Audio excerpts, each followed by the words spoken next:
Magandang araw po sa inyong lahat. Sa araw po na ito ay isa na namang kwento ng pakikipagsapalaran at kababalaghan ang aking ihahatid sa inyo. Ito ay kwento ni Lolo Alipio kasama ang kanyang apong si Lucas. Nagtungo sila sa isang malayong bayan ng San Dionisio upang bisitahin ni Lolo Alipio ang kanyang pinsan na isang pare. Subalit nang dumating sila sa lugar na yon, ay abandonado na ang simbahan. Pinabayaan na ito at tinubuan na ng mga damo. Wala na rin ang paring pinsan ni Lolo Alipio na si Padre Ignacio. Kanyang nalaman na patay na ito, subalit hindi malinaw ang dahilan ng kamatayan. Hanggang sa kanyang nalaman ang dahilan, kaya pinili niya na mamalagi na lamang sa lugar na yon para bigyan ng katarungan ang pagkamatay ng kanyang pinsan. Ang kamatayan ng pinsan ay may kinalaman sa mga kampon ng kadiliman at mga aswang na namahay sa San Dionisio. Doon ay nagamit ni Lolo Alipio ang kanyang pagiging manunugis, isang dahilan kung bakit siya napadpad sa lugar na yon. Ngunit paano ipagtatanggol ni Lolo Alipio ang mga taga San Dionisio at makamtan kaya niya ang inaasam na katarungan para sa kanyang pinsan? Ano ang kanyang madidiskubre dahil sa mga lindol na naganap sa lugar na yon na lumikha ng pagbitak ng mga lupa? Malalaman natin ang mga kasagutan sa kabuuan ng kwentong inyong mapapakinggan. Ngunit bago ang lahat, mga idol, huwag po nating kalimutang mag-subscribe, mag-like at i-hit ang notification bell sa aking mga YouTube channel na The Voice Addict at Apong Isaak para sa mas marami pang makapigil hininga na kwentong aswang at katatakutan mula sa mundo ng kababalaghan. Umpisahan na po natin ang kwento. Sigurado po ba kayo, Lolo Alipio? Dito na po ba yun? Oo, Lucas. Sigurado ako. Dahil minsan na akong nakapunta rito. Kailan po yun, Lolo Alipio? Abay, siguro Mahigit 10 taon nang nakakalipas. May katagalan na rin, Apo. Naku po, hindi pa ako pinapanganak nun ah. Ang tagal na po pala. Tama ka. Matagal-tagal na nga talaga yun. Pero hindi ako maaaring magkamali.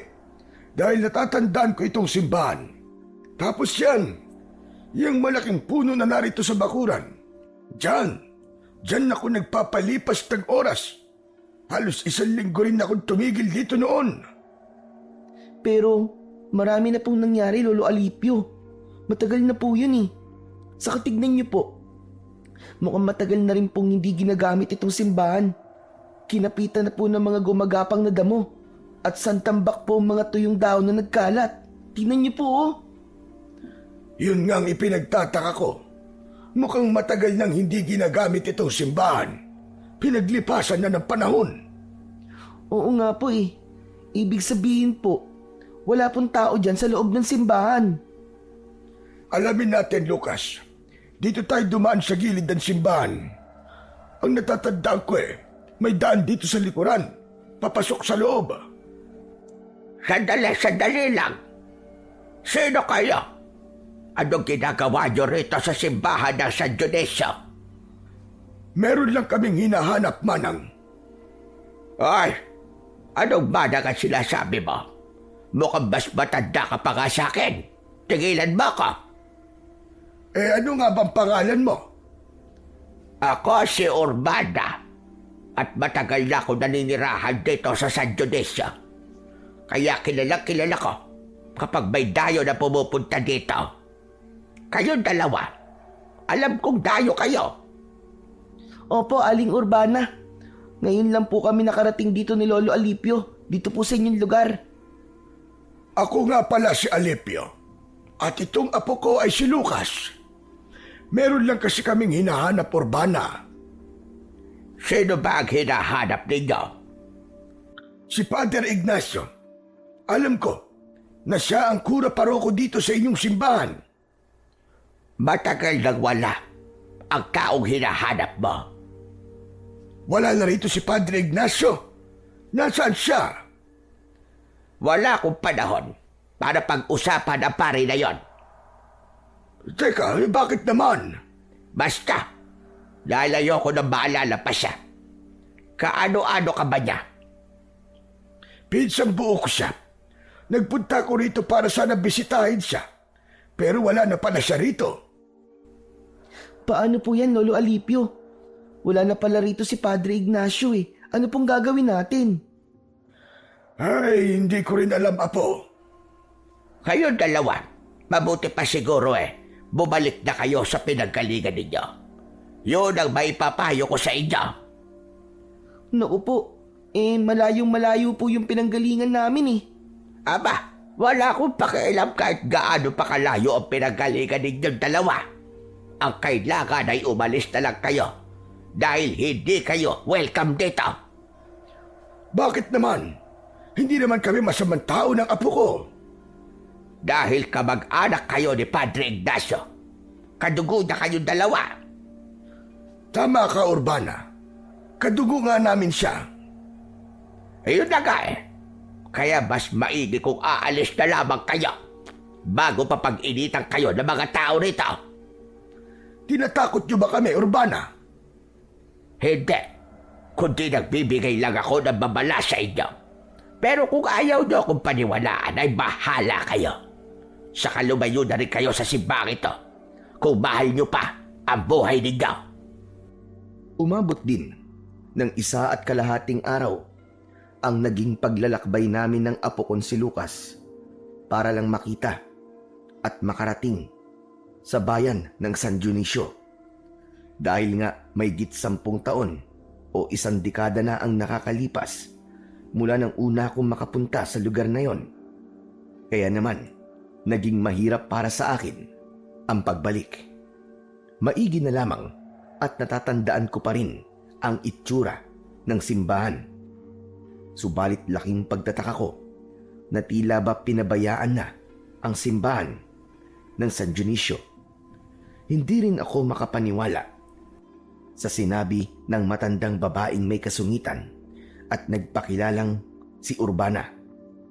Ayon sa kanya, ay matagal nang wala roon ang aking pinsan na si Padre Ignacio. Hindi naman masabi ng babaeng aming nakausap kung ano ba talaga ang nangyari. Bakit wala na siya roon at kung nasaan na siya? Tila ba may mga bagay itong ayaw niyang pag-usapan? Ang ibig mangyari ni Urbana ay bumalik na lamang daw kami kung saan kami nanggaling. Subalit, hindi na namin maaaring gawin yon ng apo kong si Lucas. Hindi na kami pwedeng bumalik sa lugar na pinanggalingan namin. Kaya nga kami umalis sa pinagmulan naming lugar ay para tuluyan ng iwan yon at hindi na bumalik pa. Hinanap ko ang kamag-anak kong si Padre Ignacio upang humingi ng tulong sa kanya at nang meron din kaming matutuluyan ni Lucas. Kaya nga lamang, mabibigo lamang pala kami. Wala na sa San Dionisio ang pinsan kong pari. Lolo Alipio, paano po tayo nito? Ano pong gagawin natin? Hindi tayo aalis sa lugar na to, Apo. Pero narinig niyo po ba yung sinabi po ni Aling Urbana? Hindi daw po tayo pwede sa lugar nila. Bakit? Sino ba siya? Hindi naman siguro siyang may-ari ng lugar na ito. Saka, naniniraan lang din siya rito. Kung wala na po dito si Padre Ignacio, Lolo Alipio, nasan po kaya siya? Yun ang kailangan nating alamin, Lucas. Gusto kong malaman kung nasaan na ang pinsang kong si Padre Ignacio. Kung ano bang nangyari sa kanya. Saka, kung bakit tila pinabayaan na itong simbahan. Sapagkat wala kaming matutuluyan ng apo ko, Kaya nagpasya kung manatili kami sa abandonadong simbahan ng San Dionisio. Wala namang mga kabayan na malapit sa simbahan, kaya walang makakakita sa amin. Nagpunta kami ng apo ko sa gawing likuran ng simbahan dahil hindi nakakandado ang nakita kong pintong kahoy sa likod ng simbahan. Kaya naman nakapasok kami. Sa pagpasok namin ng simbahan ay nagulat pa kami ng apo ko dahil may nagliparan na mga paniki na doon ay namamahay.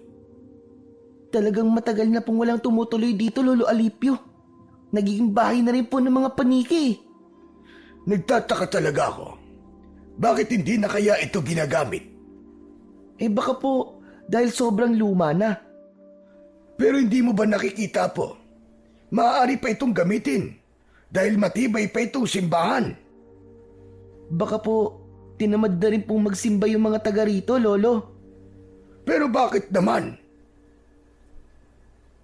Maraming katanungan ang lumigalig sa isipan ko habang nasa loob kami ng simbahan. Ang mga katanungang yon ang nais kong isa-isang mabigyan ng kasagutan.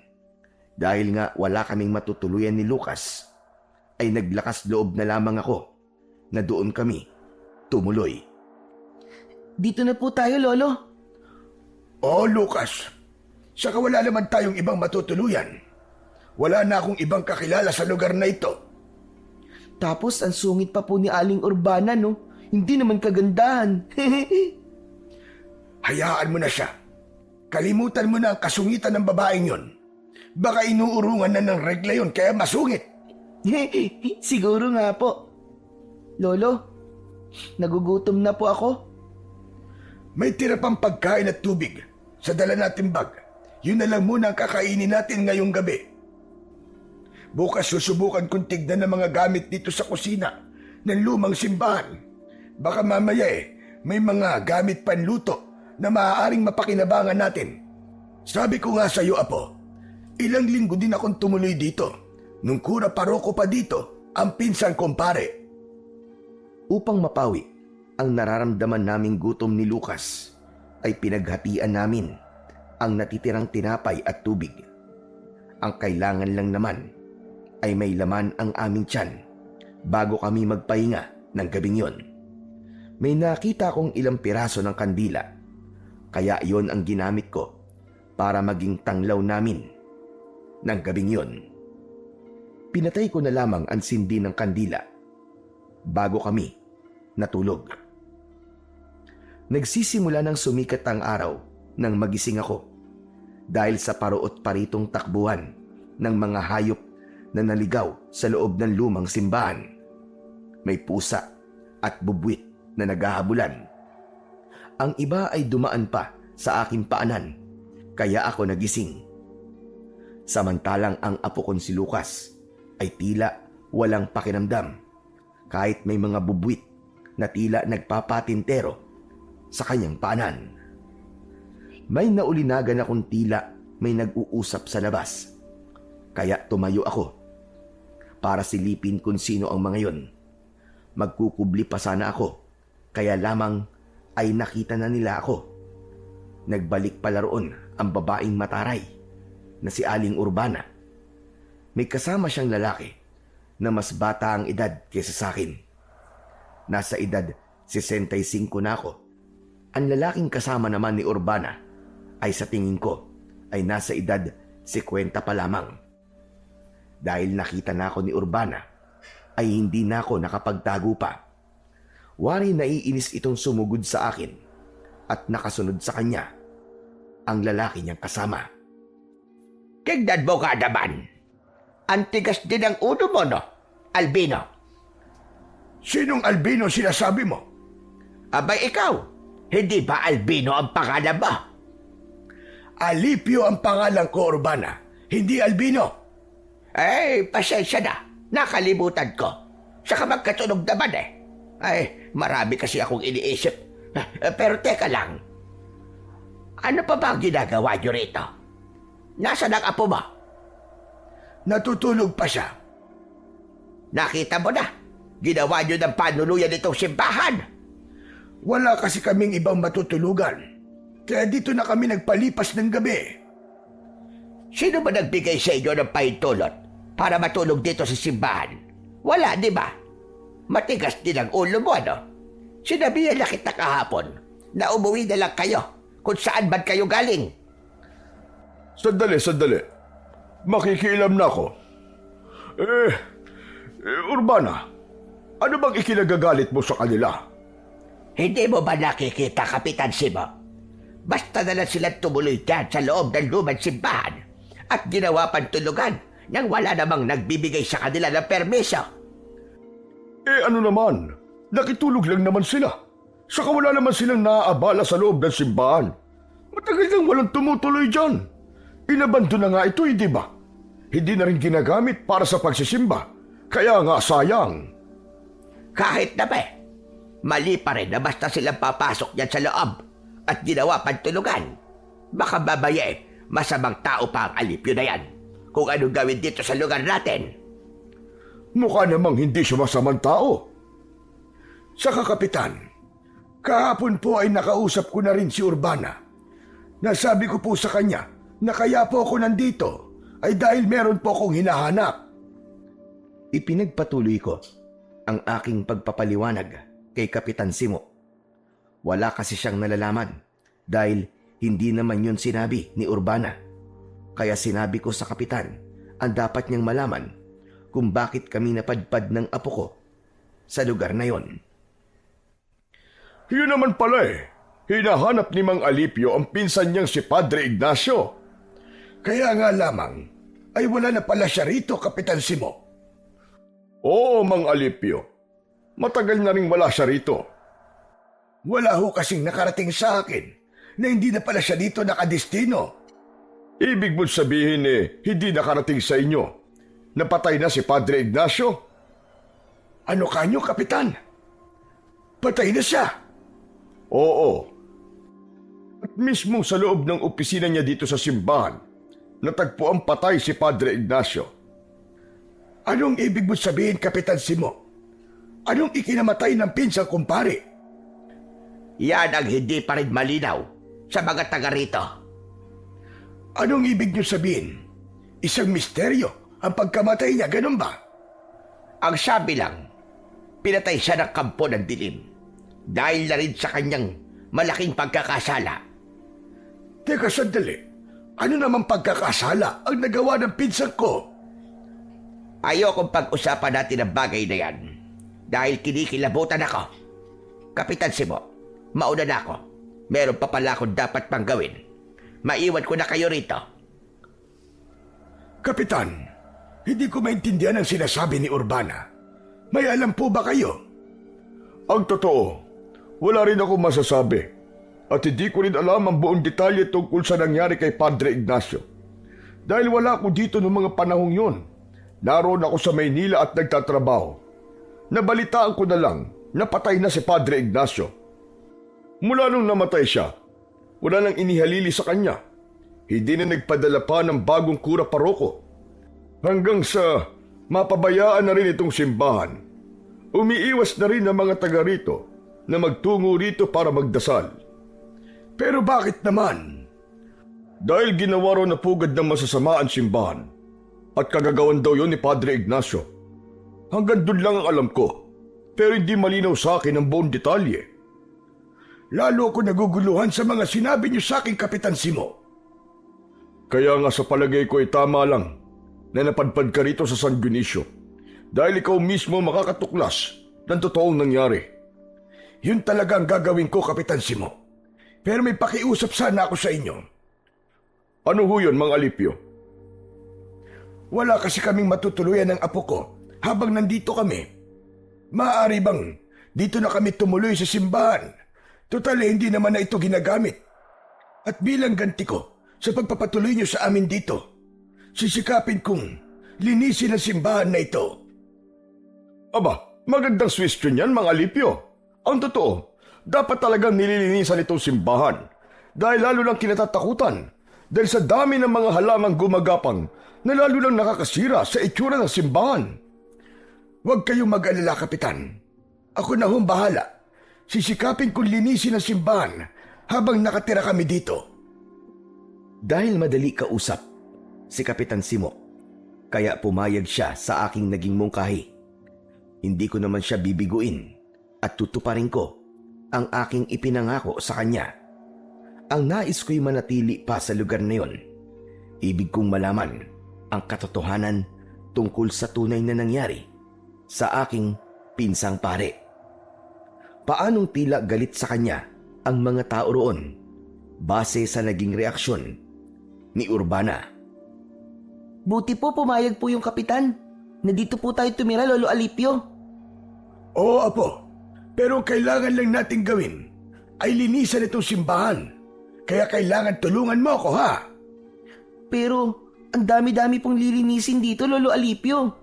Siyempre, pakunti-kunti ang gagawin natin paglilinis.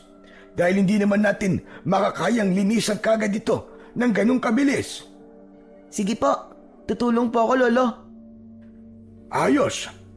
Pati paggawa ng mga ibibenta nating gamot mula sa ugat at daon ng halaman ay dapat tulungan mo rin ako, ha? Para meron tayong pagkakitaan. Kasi kailangan natin yon para meron tayong pambili ng pagkain natin. Okay po, Lolo.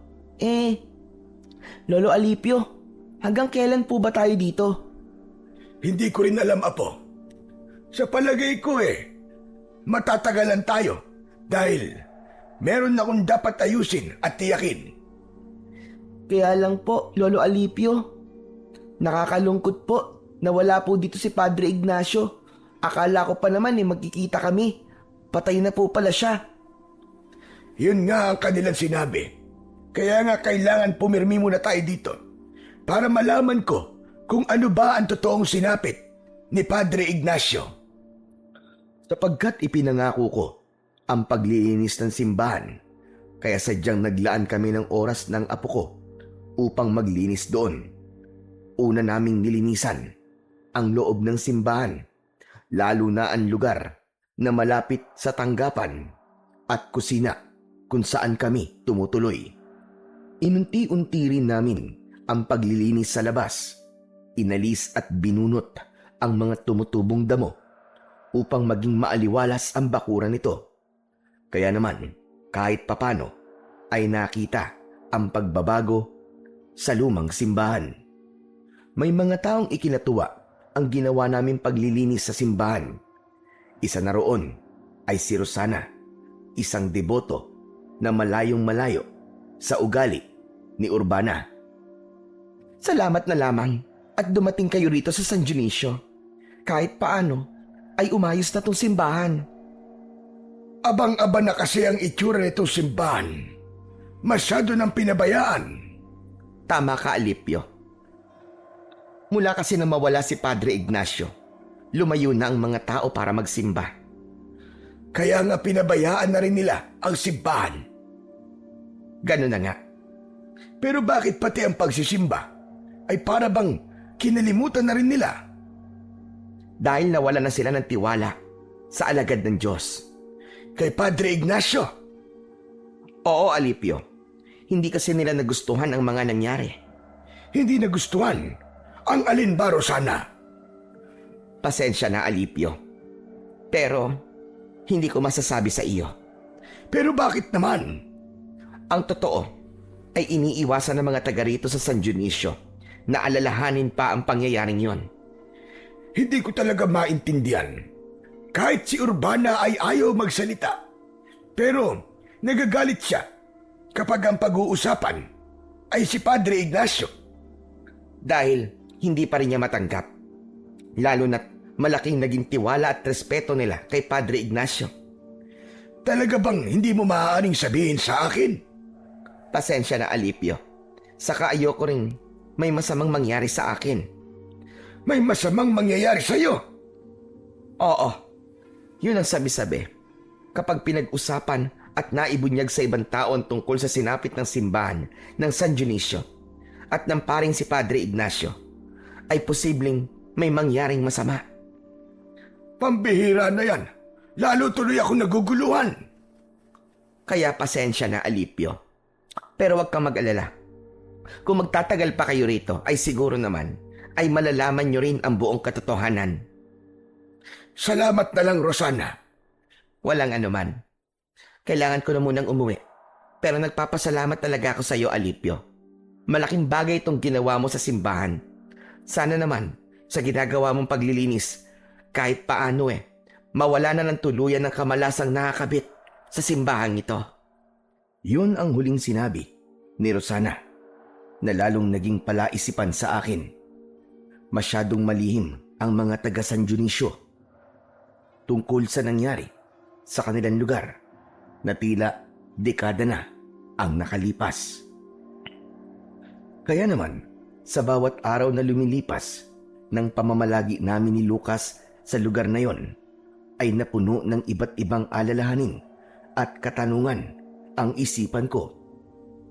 Wala naman akong mapagtanungan dahil walang sino man ang nais magsabi at magkwento. Kung ang mga taong may edad na ang kakausapin ko ay sadya namang umiiwas sila, hindi naman ako maaaring magtanong sa mga kabataan dahil lalo silang walang nalalaman. Kaya ipinagpatuloy na lang namin ni Lucas ang pagpapaganda ng simbahan. May mga pagkakataon na itinitigil ko ang paglilinis para naman asikasuhin ang paglalaga ng mga dahon at ugat ng halaman na kinukuha ko sa malapit na gubat. Gumagawa ako ng mga gamot na inilalagay ko sa bote upang ipagbili. Mga gamot na maaaring gamiting panghilot o pangmasahe sa mga sakit ng katawan.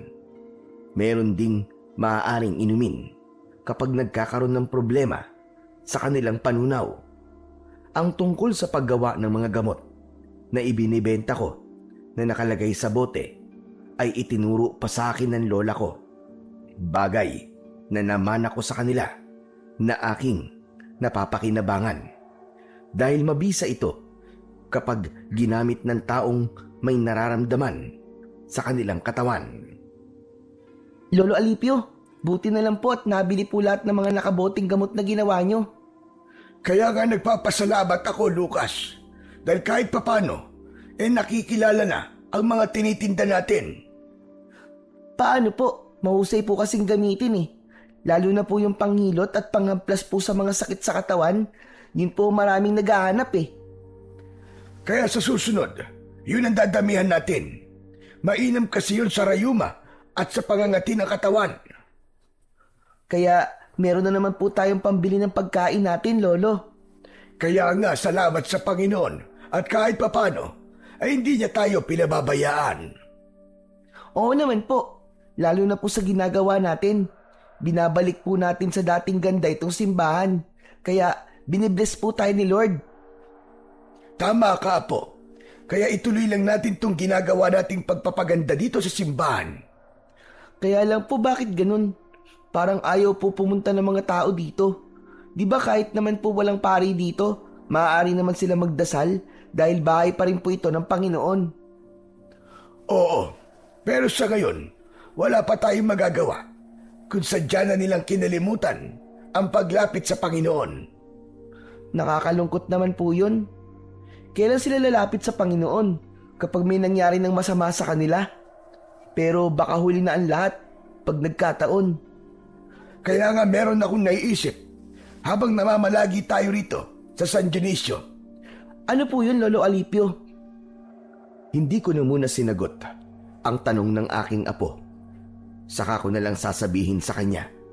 Ang kailangan ko na lang munang gawin ay matapos na namin ang ginagawa namin ni Lucas para ibalik sa dating ganda at ayos ang simbahan na dekada nang inabandona at pinabayaan. Yun nga lang, hindi pa rin nawawala ang pagiging kontrabida ni Urbana sa hindi ko maunawa ang dahilan. Ano naman ngayon kung nililisan mo at pinaganda itong simbahan, Alipio? Akala mo yata ay magpapasalamat ako sa iyo. Hindi ko naman sinasabi sa iyo na magpasalamat ka, Urbana. Ano ba gusto mo palabasin? Ba't mo ginawa ito? Wala. Gusto ko lang linisan at makatulong dito sa San Dionisio. Kung ano man diyang ginagawa mo, Nagsasayang ka lamang ng panahon. Paano naging pagsasayang ng panahon itong ginagawa kong pagpapaganda sa simbahan? Sige nga, Urbana. Dahil wala nang saysay yan. Iniisip mong walang saysay. Oo, dahil wala nang paggagamitan ng simbahan na to. Hindi na nga nagkaroon ng oras ang mga taga rito para pumasyal dito. Yun na nga ang mali, Urbana. Dapat nga ikaw ang isa sa kinakikitaan na hindi dapat lumayo ang mga taga rito sa paniniwala sa Panginoon. Matagal na silang lumayo. Yun nga ang mali. Kasalanan yun ng pinsan mo, si Padre Ignacio. Hayang ka na naman, Urbana. Isinali mo na naman ang pangalan ng pinsang kumpare. Abay, dapat lang naman. Pero wala ka pa rin ipinapaliwanag sa akin, Urbana. Hanggang ngayon ay pinag-iisip mo ko kung ano ba talaga ang dahilan. Wala na saysay para malaman mo pa. Dahil hindi na maibabalik ang mga nangyaring kamalasan. Yun nga ang gusto kong malaman, Urbana. Anong kamalasan ba sinasabi mo? Anong naging kasalanan ni Padre Ignacio? Kahit ulit-ulitin ko, ang pagtatanong at pamimilit ay sadyang nakasara ang bibig ni Urbana para sabihin sa akin ang dahilan. Tila ba isang lihim yun na ayaw nilang mabuksan pa.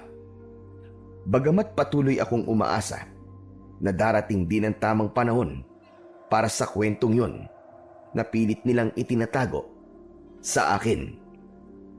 Ilang buwan na rin ang pamamalagi namin ni Lucas sa San Dionisio. Hindi na rin nila pinakikialaman ang pananatili namin sa simbahan dahil nakita nila na wala kaming masamang intensyon doon. Katunayan nga ay nilinis pa namin at inayos yun. Kaya lamang ng gabing yon na nagpapahinga na kami ng aking apo nang makarinig kami ng kakaibang ingay na tila may ungol na nagmumula sa ilang sulok ng simbahan. Noon ko lang yun narinig at maging si Lucas ay nagising na rin at narinig ang nakakakilabot na ungol. Lolo Alipio, ano po ba yun? Parang may ungol po at nahihirapan ah. Narinig niyo po ba? Baka guni-guni mo lang yun, Apo. Hindi po. Dinig na dinig ko po eh. At parang nandito lang po sa loob ng simbahan. Huwag mo nalang pansinin, Lucas. Sige na, ituloy mo na lang ang pagtulog mo. Lolo Alipio, paano po ako makakatulog? Ang ingay-ingay po ng ungol. Saka parang nasasaktan po. Nahihirapan. Sabi ko naman sa'yo, ay huwag mo nalang pansinin. Sa kabila ng mga sinasabi ko sa aking apo na huwag dalang pansinin ang anumang naririnig niya, ay lalo namang nagiging malakas ang ingay na yon. Boses yon ng taong nasasaktan at nahihirapan. Kaya lamang, wala naman akong makitang anuman, kundi tinig lang yon na umaalingaw-ngaw sa loob ng simbahan. Lolo Alipio, natatakot po ako. May multo po yata dito sa simbahan eh. Pero bakit ngayon lang po? Nang dumating naman tayo dito, wala naman tayong naririnig at nararamdaman na ganyan. Hindi ko rin alam, Lucas. Lolo, umalis na lang kaya tayo dito. Ayoko na po rito, natatakot na po talaga ako eh. Pero Apo, wala tayong ibang mapupuntahan. Saka sabi ko nga sa'yo, hindi ba? Hindi pa tapos ang misyon ko rito. Di po ba wala na po rito si Padre Ignacio? Oo, kaya lamang ay meron pa akong kailangang malaman. Kasi naman Lolo Alipio, natatakot na po kasi ako dito eh. Baka mamaya kung ano pa pong mangyari sa atin. Hanggang kasama mo ko, Apo, Lucas. Walang masamang mangyayari sa'yo. Saka siyempre, hindi kita pababayaan. Pareho kaming nahirapang makatulog ng gabing yon dahil sa ungol at ingay na narinig namin ni Lucas. Mag-uumaga na kaming nakatulog dahil tumahimik din ang loob ng simbahan. Nawala ang daing at ungol na nagbigay sa amin ng kilabot. Hindi ko namalayan na kinabukasan ay maaga palang nagising ang apo ko. Hinayaan niya akong nagpatuloy sa aking pagtulog. Kaya lamang, nagulat ako at napabungkawas nang marinig ko ang malakas niyang sigaw. Hala, ang apo ko yun ah. Boses yun ni Lucas. May nangyari sa kanya. Nagmamadali akong bumangon sa pagkakahiga at pinuntahan si Lucas sa lugar kung saan ko narinig ang kanyang sigaw. Inabutan kong takot na takot ang itsura ng apo ko na nakasalampak at nakaupo sa isang sulok ng simbahan. Apo! Apo! Ano nangyari sa'yo? Bakit ka sumigaw? Halos hindi makapagsalita si Lucas. Sabay turo sa isang direksyon. Sinundan ko ng tingin ang direksyon na itinuro niya. Ako man ay totoong nagulat nang hilakbot ako at nakaramdam ng panghihina nang makita ko ang itinuro ng apo ko. Nagkalat ang sariwang dugo sa sahig ng simbahan. Diyos ko! Paano nagkaroon ng dugo riyan? At sariwa pa ang dugo? Lolo, kagabi po narinig po natin. Hindi po siya guni-guni. Mukhang totoo po. May totoong pinahirapan po dito. Imposible yun. Walang ibang tao rito kagabi. Pero bakit po may dugo, Lolo Alipio? At sariwang dugo pa po yan. Tignan niyo po. Oh. Hindi pa nga po natutuyo ang dugo eh. Baka may hayop lang na namatay dyan. Lolo, ano po ba nangyayari? Bakit po may ganyan? May pinatay po ba rito kagabi sa loob ng simbahan, Lolo? Sabihin niyo po. Gaya na sinabi ko sa'yo, wala naman tayong nakita, hindi ba? Pero Lolo, may narinig po tayo. Alam niyo po yun. Anong ibig sabihin po ng narinig natin? Hindi ko rin kayang ipaliwanag sa apo ko ang tungkol sa aming narinig ng nakalipas na gabi. Naguguluhan ang utak ko. Hindi ko rin maubos maisip kung ano ba talaga ang meron sa simbahan ng San Dionisio. Kaya pinuntahan ko si Kapitan Simo at sinabi ang tungkol sa nagkalat na dugo sa loob ng simbahan. Ngunit nang magbalik ako ng simbahan na kasama ang kapitan, tila napahiya ako. Ano ba dugo ang sinasabi mo, Mang Alipio? Walang dugo rito, kundi nagkalat na tubig lang. Pero imposible, Kapitan. Kanina po, kitang-kita namin ang apo ko. Sariwang dugo po ang nagkalat dyan. Baka po may problema lang kayo sa mata, Mang Alipio. Kaya ang tingin nyo sa nagkalat na tubig ay dugo. Kapitan, totoo po ang sinasabi ng lolo ko. Saka ako nga po ang unang nakakita sa dugo na yun eh. Maniwala po kayo. Pero wala naman. Paano ako maniniwala kung wala akong nakikitang dugo? Pero paano po kaya nangyari yun? Bakit bigla pong nawala yung dugo? Hindi kaya nananaginip ka lang nang makita mo yun. Hindi po. Gising na gising po ako, Kapitan. Kaya nga lang wala naman talaga akong dugong nakikita eh. Baka iniisip nyo na nasisira na ang ulo namin ng apo ko. Ay, wala naman po akong sinasabing ganun, Mang Alipio. Umalis na si Kapitan Simo na umiiling-iling. Nagmukha tuloy kaming nasisiraan na ng bait dahil sa pangyayaring yon. Pero paanong ang dugo na nakita namin ng apo kong si Lucas ay nawala ng ibang tao na ang tumingin doon, kundi naging tubig lang na nagkalat ang nakita ni Kapitan. Lolo, nakakatakot na po talaga rito. Ang iniisip ko, Apo, di kaya may ibang gustong ipahiwatig ang pangyayaring yun? Po, ano pong ibig niyong sabihin, Lolo Alipio? Na may hiwagang nangyari dati pa dito sa simbahan ng San Dionisio. At malamang may kinalaman dun si Padre Ignacio. Yung mga narinig at nararamdaman po ba natin ang gusto niyo pong sabihin? Oo, Lucas. At tiyak, may iba pa tayong madidiskubre kung mananatili pa tayo rito. Patuloy na naging palaisipan sa akin ang mga pangyayaring yon sa simbahan. Kaya lalo lang akong nagkaroon ng interes para manatili pa sa San Dionisio kahit na nagpupumilit na ang apo ko na umalis na kami. Hanggang minsan isang tahimik na gabi ay may isa muling pangyayari ang hindi namin inaasahan. Naligalig at nagising kami ng biglang pagkalembang ng kampana sa gitna ng hating gabi. Lolo Alipio, pakinggan niyo po. Mabaging langit, paano tumunog ang kampana nitong simbahan? Lolo, may nagpaparamdam na naman po sa atin. Lolo Alipio, iba na po talaga to. Ang kampana naman ng simbahan ang pinakailaman. Bakit po tumunog yun? Sino po nagpatunog ng kampana? Aba, hindi ko rin alam. Wala namang ibang tao rito kundi tayo lang. Umabot ng halos kalahating minuto rin na tumunog ang kampana ng simbahan. Natitiyak kong nadinig din yun ng mga naninirahan sa San Dionisio.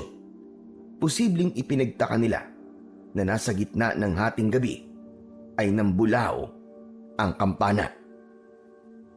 Dahil nga sa pagtunog na yun ng kampana ng simbahan, ay ginising kami ni Lucas ng ingay ni na Kapitan Simo at Urbana. Tila nagpupuyo sa galit ang matandang babae. Gusto akong awayin nang makita niya. Ano ba gusto mo magyari, ha, Alipio? Naparito ka ba para magulo dito sa San Dionisio? Nagawa mo pang patunugin ang kampana? Nananakot ka ba? Bakit naman ako mananakot, Urbana? Yung ginawa mong pagpapatunog sa kampana sa ganitong oras, nahihibang ka na ba? Bakit, Urbana? Ano bang meron kung hating gabi tumunog ang kampana ng simbahan? Hindi mainam na patunugin ng ganitong oras yan. Dahil ginagawa mong tawagin ang mga kampo ng dilema. Ano ka mo? Oo, yun ang ginawa mo. Tumawag ka ng mga katulad mong impakto at masamang espiritu. Siguro kaya ka nagpunta rito ay para magasik ng lagim, katulad ng pinsan mo. Anong sabi mo? Sandali. Aling Urbana, magulos dili ho kayo. Inaaway niyo na naman si Mang Alipio. Dahil hindi na maganda ang kanyang ginagawa. Pero makikisibad nga po muna ako sa inyo kahit bata pa po ako. Gusto ko po sumali sa inyong pinag-uusapan. Bakit? Ano ba sasabihin mo, ha? Ang bata-bata mo pero nakikialam ka na sa usapan na matatanda. Kaya nga po nagpaalam po ako, di ba po? Sige, Lucas. Ano ba sasabihin mo? Kapitan, hindi naman po si Lolo Alipio ang nagpatunog po ng kampana. Nako. Pwede ba, bata? Huwag mong pagtakpan ang lolo mo. Magsisinungaling ka pa talaga. Ang bata-bata mo pa, gagawa ka na kakanda kwenta. Hindi po ako nagsisinungaling, Aling Urbana. Totoo po ang sinasabi ko. Kapitan, maniwala po kayo sa akin. Bigla na lang po tumunog ang kampana nitong simbahan. Mang Alipio, ano po ba ang totoo? Yung sinabi ng apo ko, Kapitan. Nagulat na nga lang po kami dahil bigla pong kumalembang ang kampana samantalang wala naman nagpapatunog doon. Saka walang ibang tao rito maliban sa amin ang apo ko. Gusto mo paniwalaan kita, ha, Alipio? Hoy, huwag ka nang gumawa na kwenta. Maniwala po kayo sa lolo ko, Aling Urbana. Talaga pong bigla na lang pong tumunog ang kampana. Nako. Huwag niyo akong lokohin. Paano kung totoo sinasabi nila, Urbana? Dahil minsan na rin may naranasang kakaiba rito sa simbahan. Nang puntahan nila ako sa barangay, nakakita sila ng nagkalat na dugo. Pero nung pinuntahan ko, wala namang dugo akong nakita, kundi tubig lang. Nakita niyo, Kapitan? Talagang mapaggawa na kwento ang maglolong yan. Kaya nga dapat lamang na umalis na sila rito. Dahil nakikita kong gulo lang ang dala nila rito sa San Dionisio. Tama na ang trahedyang nangyari dito. Nahatid ng kamag-anak nila, pare. Huwag na sana maulit yan. Napatitig ako kay Urbana dahil sa kanyang mga sinabi. Ramdam ko na unti-unti ay malapit ko nang malaman ang totoong kwento sa sinapit ng pinsan ko at kung ano ang punot dulo ng galit nila kay Padre Ignacio. Dahil naging palaisipan at nagkaroon ako ng pagdududa kay Urbana, Kaya inalam ko kung saan ito nakatira at lihim akong nagmanman sa kanya. Nalaman ko na nag-iisa na lang pala siya sa buhay. Wala na siyang mga kamag-anak. Pagkatapos kong malaman ang tirahan niya, ay umalis na rin ako. Kaya sinabi ko sa sarili ko na babalikan ko siya. Nang sumapit ang gabi, ay sinabihan kong matulog ng maaga si Lucas. Pero marami siyang tanong. Bakit po ba gusto niyo pong matulog na po ako, Lolo Alipio? Kasi nga hindi maganda sa bata ang nagpupuyat. Di po ba kahit sa matanda, hindi rin naman po maganda ang nagpupuyat? Kaya matulog na rin po kayo. Diyos ki batang iriya. Ang dami pa sinasabi. Ikaw ang pinapatulog ko ng maaga. Eh bakit nga po? May pupuntahan po ba kayo? Wala. Saan naman ako pupunta gabi na? Kaya nga po, sabay na po tayong matulog. Wala akong nagawa kundi sabayang mahiga ang apo ko. Pero sa isip ko, hindi ko kailangang antukin kundi masisira ang aking mga plano. Kaya pinaglabanan ko ang antok hanggang sa makatulog na si Lucas. Nang matiyak kong tulog na ang apo ko, ay dahan-dahan akong lumabas ng simbahan upang hindi makalika ng kahit na anong ingay. Babalik ako sa bahay ni Urbana.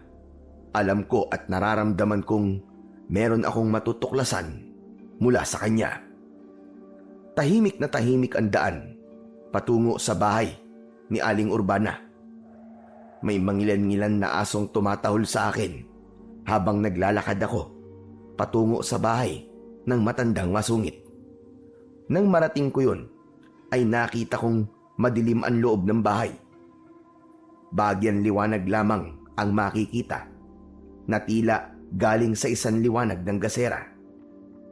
Lumapit ako sa kanyang bahay na yari sa pawid at sa wali. Nahihiwagaan talaga ako sa babaeng ito. Masyado siyang masungit sa akin na hindi ko alam ang dahilan.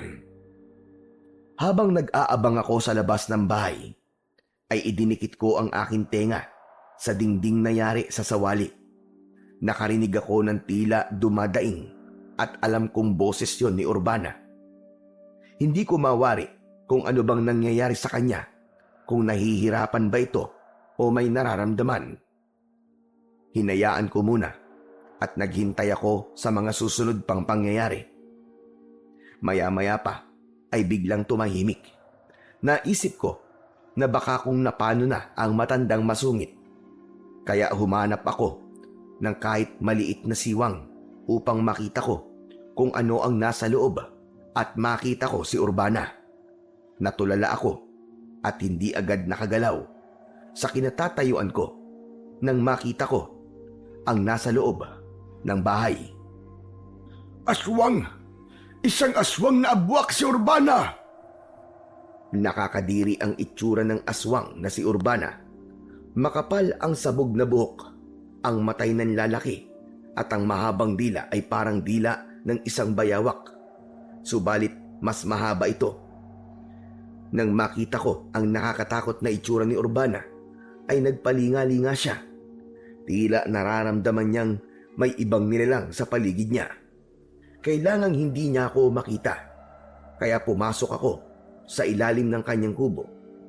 Naalala ko na dala ko nga pala ang karet na ginagamit ko sa pangunguha ng mga halamang gamot. Kailangan maging alerto ko. Kaya dapat maihanda ko itong karet kong dala.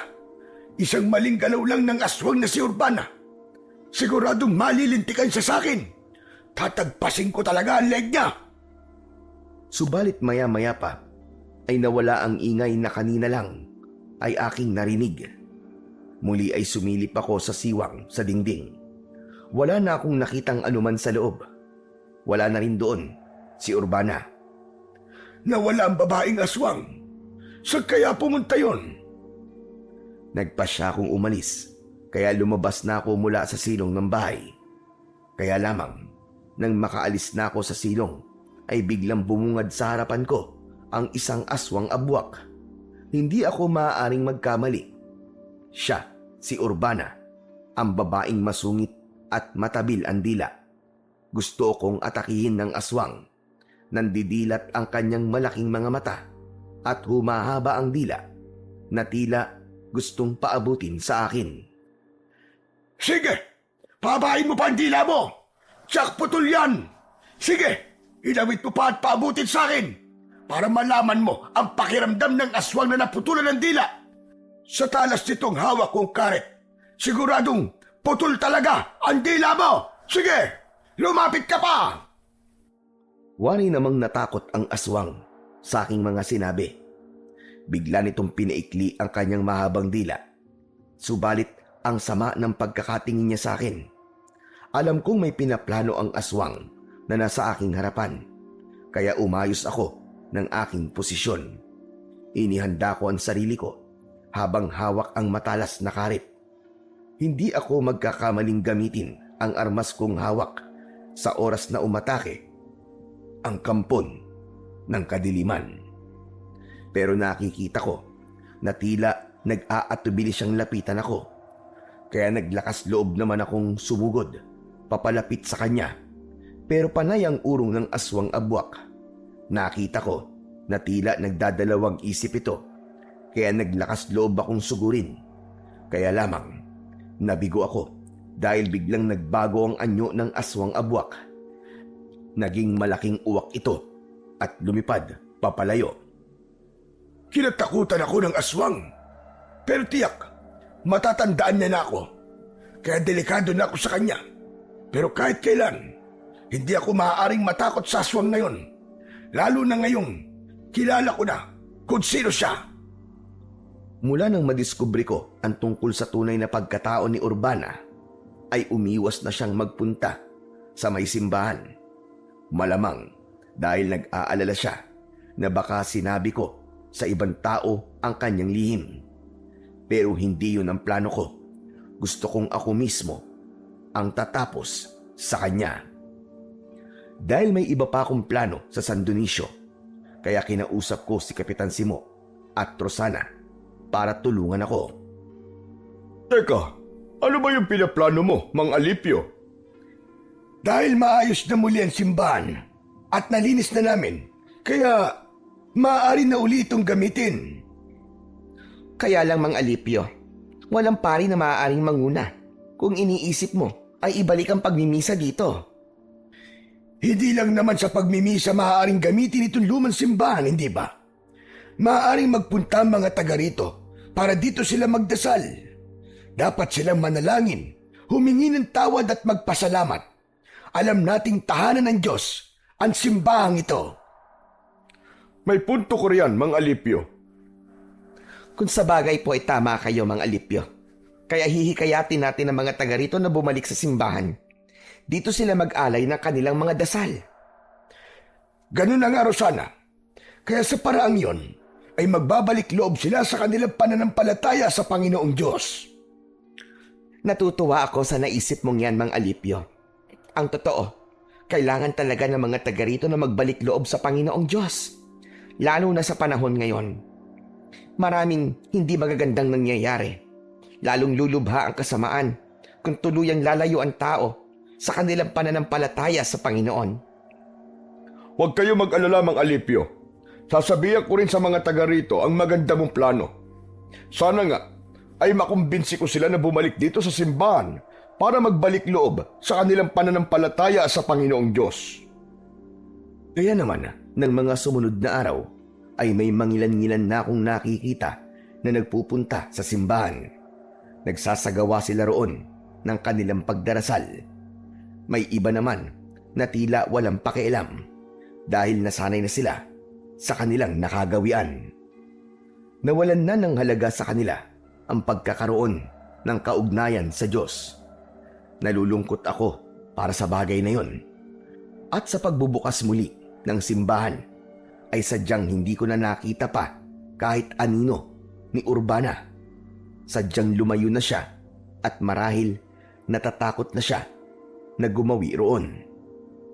Ang ginawa kong yon, napasiglahin muli ang mga tao para maging mas malapit sa Diyos, ay ikinatuwa ng ibang hindi nawawala ang pananampalataya. Ang iba nga ay nagdadala pa ng pagkain at mga sariwang gulay at prutas para sa amin ng aking apo. Siyempre, tinatanong ko sila kung para saan ang kanilang mga binibigay. Para daw yun sa amin ng apo ko bilang pagpapasalamat. Wow! Ayos talaga, Lolo Alipio! Makakalibre na po tayo ng pagkain ito. Marami-rami itong mga naipon natin pagkain. May bigas pa po na mailuluto natin. Lahat ng yan ay biyayang bigay sa atin ng Panginoon, Apo.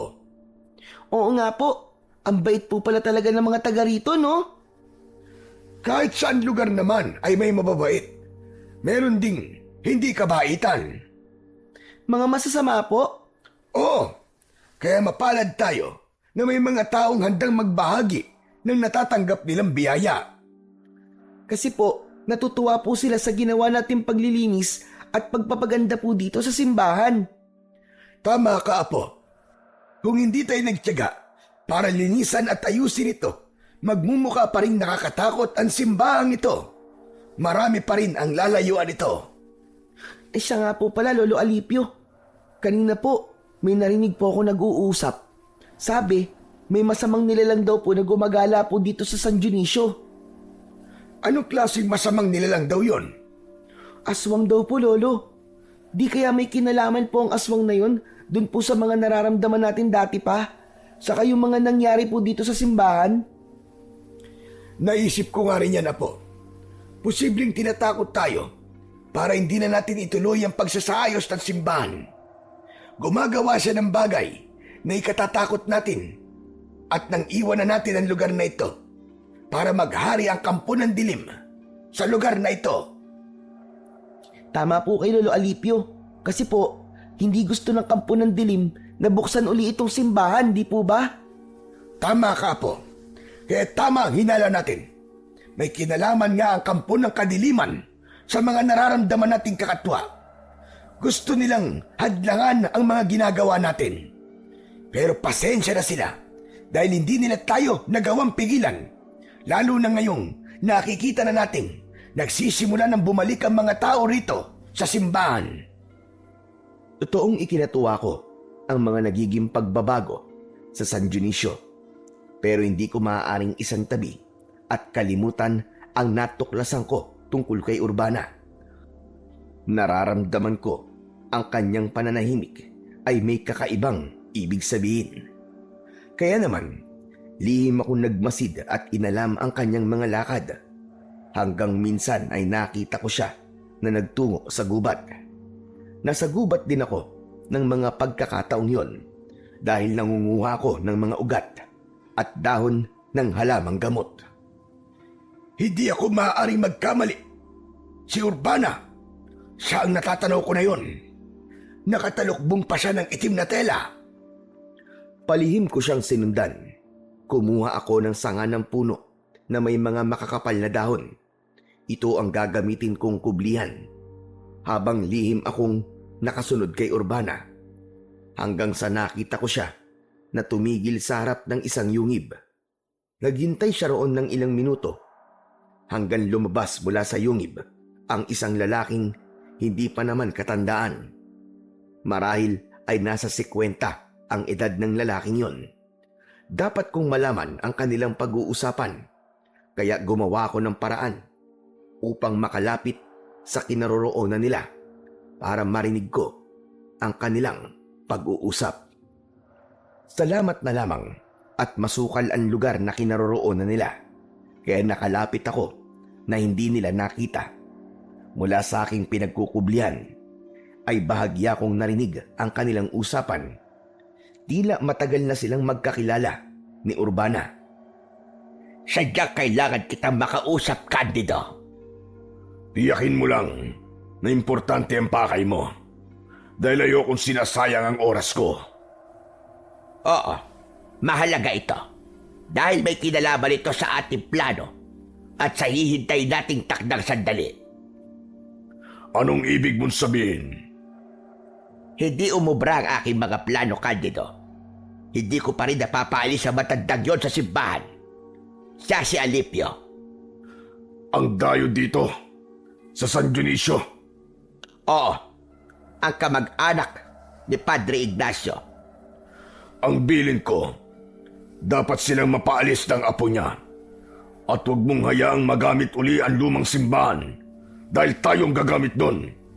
Konting panahon na lamang ang aking hinihintay. Pero hindi pa rin sila umaalis, Candido. Ginawa ko na ang pananakot na kaya ko para umalis sila lang apo niya. Kaya lamang, tila nawala na sa isa yon. Wala ka talagang kwenta, Urbana. Binigo mo pa rin ako. Ginawa ko naman ang makakaya ko, Candido. Ngayon nga, ay nagawa na niyang buksan ang simbahan. Hinihikayat niya ang mga tao para pumasok doon at magdasal. Kahit wala ng pare, Oo, ang importante raw sa kanila ay magsagawa sila roon ng padalagin. hindi maaari ang ganon. Makakasira yon sa ibig nating mangyari. Hindi sila dapat manumbalik sa dati nilang ginagawa. Ang pagiging makadiyos. Yun ang pinipilit kong gawin, Candido. Kaya nga ginawa natin ang lahat, hindi ba? Para sirain ang imahe ni Padre Ignacio. Napakikinig ko sa pag-uusap ni na Urbana at ng lalaking tinatawag niyang si Candido, ay nabanggit ang pangalan ng pinsan kong si Padre Ignacio. Kaya lalo akong nagka-interes sa kanilang pag-uusap. Tama nga ang hinala ko na may alam si Urbana sa tunay na nangyari sa pinsan kong pare. Ayaw lang niyang magsalita, kaya ipinagpatuloy ko ang pakikinig sa kanilang usapan. At nagtagumpay tayo sa planong yun. Laban kay Padre Ignacio. Oo, Candido. Nagawa natin pasamain si Padre Ignacio. Naging masamang pari siya sa paningin ng mga taga-San Dionisio. Pumapatay tayo ng tao at nagagawa nating dalhin yun sa simbahan. At pinalalabas nating siya ang may kagagawa ng pagpatay dahil nasasaniban ng masamang espiritu ang paring yon.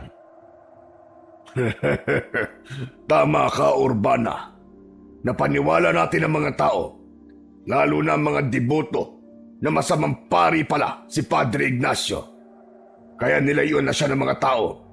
Hindi na sila pumasok pa ng simbahan dahil sa takot na mapahamak sila. Hindi lang yun. Unti-unting nawala sa katinuan ng pare at siya mismo ang pumatay sa sarili niya sa pamamagitan ng pagbigti. Dahil sa ginawa natin, ay tuluyan lumayo sa simbahan ng mga tao at iniwan ang kanilang pananampalataya. Kaya mas malaya nating magagawa ang ating plano. Kaya lamang sa pagdating ng mga dayong yon, ay mukhang magkakaroon tayo ng problema. Kaya nga dapat natin gawin ay mawala siya sa landas natin, Candido. Sa'yo ko ibibigay ang trabahong yan, Urbana. At kailangan, magawa mo agad yan. Hindi pa rin ako makapaniwala sa aking mga narinig. Ngayon ko naintindihan ang lahat. Tama ang kutob ko na may kinalaman nga si Urbana sa nangyari kay Padre Ignacio. Namatay siya na hindi man lang nalaman ng mga tao ang katotohanan. Naikubli yun sa kanila, kaya inakala ng mga taga San Dionisio na masama si Padre Ignacio, na totoong naging kampon ito ng kadiliman. Gayong pinagtutulungan lang pala siyang pasamain ng katulad ni Urbana. Kaya hindi ako makakapayag na hindi magkaroon ng katarungan ang sinapit ng pinsan ko. Ako ang gagawa ng paraan para ipaghiganti siya at lumabas ang buong katotohanan. Ang nais ko ay mabago ang paniniwala ng mga taga San Dionisio sa tunay na nangyari sa pinsan kong pare. Ibabalik ko ang kanyang dignidad na sinira at ang respeto na inalis sa kanya dahil sa kasamaan ni na Urbana. Nang makabalik ako ng simbahan, ay hindi maalis-alis sa akin ang mag-isip. Napansin ng apo ko ang aking pagiging balisa. Lolo Alipio, bakit po ba? May problema po ba kayo? Ay wala, Lucas. Saan po ba kayo galing, Lolo? Ilang oras po kayo nawala. Hindi ko alam po kung saan po kayo hahanapin eh. Meron lang akong importanteng bagay na ginawa, Apo. Ano po ba yun? Sa akin na lang yun. Hindi mo na kailangan malaman pa. Ano po ba talaga, Lolo? Ayaw niyo pong sabihin sa akin eh. Bakit po? Sekreto po ba yun? Parang ganun na nga. Kaya huwag ka na lamang mag-usisa. Huwag ka nang makulit. Lolo, sige na po. Ay, siya nga pala. May mga nagbigay na naman po ng prutas kanina. Kinain ko na po yung iba kasi po nagugutom na ako eh. Kailan ka ba hindi nagutom? Lagi ka namang gutom eh. Pero Lo, ayos na po tayo dito. Kahit po magtagal pa tayo dito. Kasi ang dami po nagbibigay sa atin ng pagkain. Hindi po tayo magugutom. Kaya nga gagawin ko ang buong makakaya ko, Apo. Para maging maayos muli ang lugar na ito. At mailayo sa kasamaan ng kampon ng dilim. Po? Teka, Lolo Alipio, ano pong ibig niyo pong sabihin? Kailangan gawin nating ligtas ang San Dionisio sa pamiminsala ng mga masasamang nilalang. Nakita ko na napakunot na lamang ang noo ng aking apo. Hindi kasi niya ganap na maintindihan ang aking sinabi. Handa kong panindigan ang aking ipinangako sa sarili ko. Tutulong ako at gagawin ko ang makakaya ko para maibalik ang paniniwala ng mga taga San Dionisio sa dakilang lumika. Nararapat lamang na bumalik ang kanilang pananampalataya na sinira ni Urbana kasama ang lalaking si Candido. Sila ang may pakana ng lahat ng di magandang nangyari sa lugar na yon. Naging biktima rin ng kanilang kasamaan si Padre Ignacio. Nang mga sumunod na gabi ay wala na kaming naramdamang kakaiba ng aking apo sa simbahan. May palagay akong huminto na si Urbana na takutin kami at gumawa ng kung anong bagay na maaaring magtaboy sa amin upang iwan ang paninirahan sa simbahan. Dahil nga may nabuo na akong desisyon. Kaya ng gabing yon na matutulog na ang apo kong si Lucas ay kinuha ko ang bag na bitbit ko nang magtungo kami sa lugar na yon. Isang bagay ang nakabalot ng tela na aking nilabas. Isang maliit yon na imahe ng Santo Niño na inukit sa isang kahoy na kung tawagin ay apitong. Madilim na kayumanggi ang kulay ng kahoy na ito. Pinaniniwalaan din na ang kahoy na apitong ay isang matigas at matibay na kahoy. Kaya pambihira ang katangian nito. Ang hawak kong maliit na imahe ng Santo Niño ay gawa sa ganitong uri ng kahoy na ayon pa sa aking ninuno ay may pambihirang kakayahan. Naaalala ko pa ang bilin sa akin ng ninuno ko na nagpasa sa akin ng munting imahe. Magagamit ko raw yun para protektahan ang sarili ko at gamitin yon para makatulong sa ibang tao na nasa panganib. Hanggang sa napatunayan ko ang hiwaga na meron ang munting imahe ng Santo Niño na gawa sa apitong dahil minsan ko na itong nasubukan. Nagkaroon ako ng kakayahan para harapin ng mga kampo ng dilim. Isa na nga nang minsang mapalaban ako sa mga aswang. Naging manunugis ako at naging gawain ang magtungo sa lugar kung saan alam kong kailangan ang tulong ko. At isinama ko nga ang apo ko dahil wala akong mapag-iiwanan sa kanya. Hanggang sa nabalitaan ko nga ang aking pinsang pare na matagal ko nang hindi nakikita. Buong akala ko ay nawawala lamang siya. Kaya bumalik ako sa San Dionisio at doon ko lang nalaman na patay na pala ito. Ngayong alam ko na ang punot dulo ng pagkawala niya. Katarungan ang kailangan kong makuha para na rin sa kanyang katahimikan. Gagamitin ko ang aking pagiging manunugis para maghiganti. Bukod sa imahe na hawak ko, ay meron din akong isang maliit na kampilan. Isang uri ng patalim na gaya ng pagkakagawa ay katulad ng isang maliit na espada. Kasama itong ibinigay sa akin ng aking ninuno. Kauri ito ng mga kampilan na gamit ng mga dato sa tribo mula sa Mindanao. Ito ang ginagamit ko. Dati pa. At ngayon ay gagamitin ko uli para harapin sina Urbana at Candido. Bago ako natulog ng gabing yon, ay buo na ang aking desisyon. Hindi ko inaasahan na sa pagtulog kong yon ay magkakaroon ako ng isang panaginip. Sa aking panaginip ay nakausap ko ang pinsan kong pari na si Ignacio. Umiiyak siya at nagmamakaawa.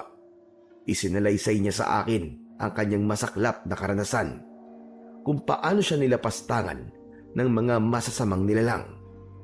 Pari siya, subalit ng mga panahong yun ay mas naging malakas ang kapangyarihan ng kasamaan, kaya nagtagumpay ang mga ito. Sa pag-uusap namin sa aking panaginip ay sinabi niyang lahat ng kasamaan ay may katapusan.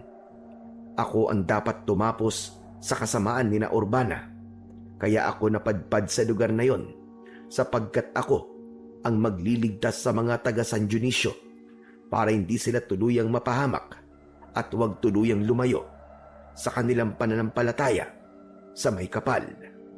Habol ko ang aking paghinga nang ako'y magising. Napanaginipan niyo po ba si Padre Ignacio, Lolo? Tama ka, Apo. Nag-usap kami. Marami kaming pinag-usapan. Baka po may gusto po siyang ipagawa sa inyo. Kaya niyo po siya napanaginipan, Lolo. Oo, Apo. At may pinapakiusap siya sa akin. Kaya hindi ko siya maaaring biguin. Dahil alam kong yun din ang magpapatahimik sa kanya. Mag-uumaga na ng mga sandaling yon, kaya hindi na kami nakatulog pa ng apo ko. Habang naghihintay kami ng liwanag, ay nagpakulo na ako ng tubig para magkape. Habang nagpapakulo ako ng tubig, ay biglang yumanig ang kinatatayuan ko na inakala kong guni-guni lang o baka nahihilo lang ako. Subalit mas lumakas pa ang pagyanig. Kaya isang bagay lang ang nasabi ko. Lindol! Lumilindol, Apo! Lolo, ano pong gagawin natin? Natatakot po ako. Halika, Apo. Kailangan natin makalabas nitong simbahan. Baka kumapano tayo dito. Nagmamadali kaming tumakbo papalabas. Nagsisimula ng lumiwanag ng mga sandaling yon. Malakas ang naging pagyanig. Umabot din ng ilang minuto ang malakas na lindol. Nang matapos yon, ay nakaramdam kami ng hilo. Hindi muna kami bumalik ng loob ng simbahan dahil sa takot na may kung anong napinsala sa estruktura at mabagsakan pa kami. Ngunit sa awa ng Diyos ay wala namang naging pinsala. Nang lumiwanag na ang buong San Dionisio, ay naging usap-usapan ang tungkol sa nangyaring lindol. Buong akala ko ay walang gaanong pinsala ang nangyaring pagyanig. Sa nalaman kong balita ay umabot daw ng magnitude 7 ang nangyaring lindol, kaya tiyak na may mga napinsala sa ibang lugar. Subalit ang naging usap-usapan na narinig ko ay ang pagkakaroon ng bitak sa lupa sa iba't ibang lugar sa San Dionisio. Ngayon lang nangyari sa San Dionisio ang ganong kalakas na lindol. Pero salamat pa rin po dahil walang ganong mga bahay ang napinsala. Tama ka, Mang Alipio. Palibasa, hindi naman matataas sa mga bahay dito. Kaya lamang, nagkaroon pala ng malalaking bitak sa lupa. Oo nga. Kung titignan ng mga bitak, nakakakilabot. Para bang may kung anong maaaring lumitaw mula sa pagitan ng mga bitak. Natahimik ako sa sinabi ni Kapitan Simo. Dahil may naaalala ko, kaya lamang hindi ko maaaring sabihin kay Kapitan. Kaya naman, sinarili ko na lamang yon. Subalit bumalik sa isipan ko ang mga narinig kong pag-uusap ni na Urbana at Candido. Muli ay sinubaybayan ko si Urbana at gaya ng dati ay nakipagkita uli siya sa lalaki sa kuweba. Sa ikalawang pagkakataon ay napakinggan ko uli ang kanilang naging pag-uusap. Ang nangyaring malakas na lindol kagabi, Urbana, yun ang pahiwatig na malapit na. ang hinihintay natin, Candido? Ang panahon ng pananakop at darating na ang ating mga kakampi. Panahon na rin yon ng paglipol para maghari na dito sa San Dionisio ang kadiliman. Tama ka. Kaya konting sandali na lang. Ipinaramdam na sa atin ang simula. Kaya parating na ang ating pinakahinihintay. Nasa mga pintuan na. Hilabot ang naging hatid sa akin ng tawa na yon ni Candido. Nakita ko rin sa kanyang muka ang nakakatakot na anyo. Anyo yun ng isang masamang nilalang. Pagkakataon ko na sana yon para singilin sila sa kanilang kasamaan. Kaya lamang hindi ako nakapaghanda ng pagkakataong yon. Hindi ko nagawang dalhin ang imahe at ang aking kampilan. Ang mutya na tanging makatutulong sa akin para gawin ang aking plano. Subalit naisip ko rin na hindi ako maaaring magpadalos-dalos sa aking gagawin. Subalit ng gabing yon, mas nakakakilabot ang sumunod na nangyari. Naulit ang malakas na lindol, kasing lakas ng nauna, subalit mas matagal. Ramdam ko ang kapahamakang hatid noon sa San Dionisio. Nang unti-unting humupa ang pagyanig, ay kasunod noon ay ang sigawan ng mga tao mula sa labas ng simbahan. Lolo, ano po yun? Bakit may naririnig po ako nagsisigawan? Naririnig ko nga rin, Apo. Posibleng may hindi magandang nangyari dahil sa lindol. Pakinggan niyo po, parang meron po silang kinatatakutan, Lolo Alipio. Dahil sa malakas na sigawan, kaya napilitan akong alamin kung ano ba talaga ang nangyayari. Sa pagkakataong yon ay kinuha ko ang imahe at inilagay sa aking bulsa. Maging ang maliit na kampilan na aking magiging sandata ay binitbit ko na palabas ng simbahan. Nang nasa labas na ako, hindi ako makapaniwala sa aking nakita. May mga kakaibang nilalang na umaatake sa mga tao. Pinagmasdan kong maigi ang mga nakakatakot na nilalang.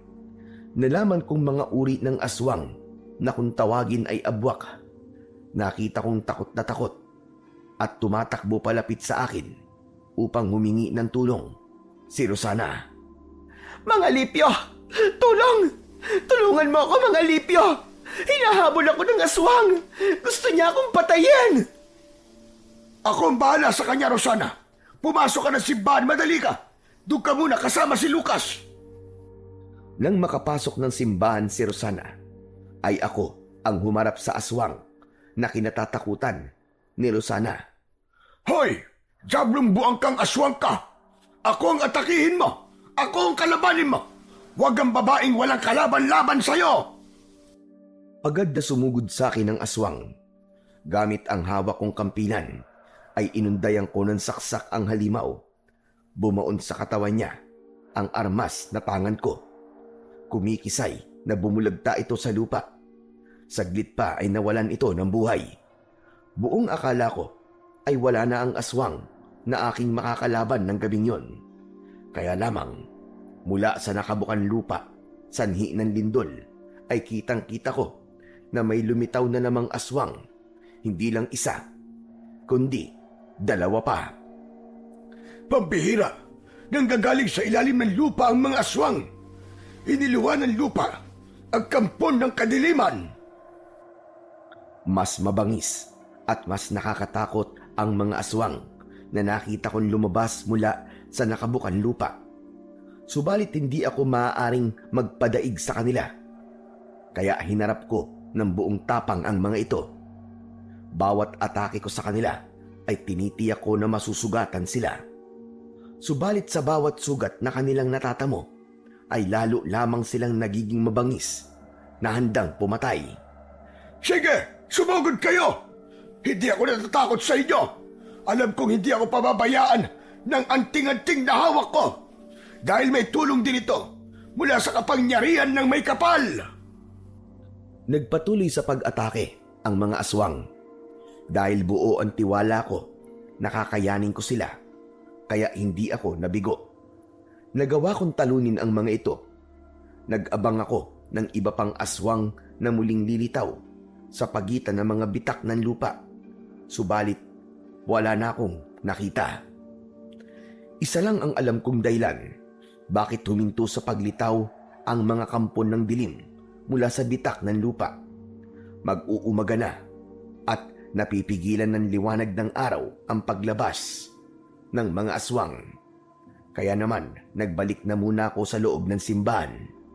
Nakita ko roon si Rosana na nasa mukha pa rin ang takot.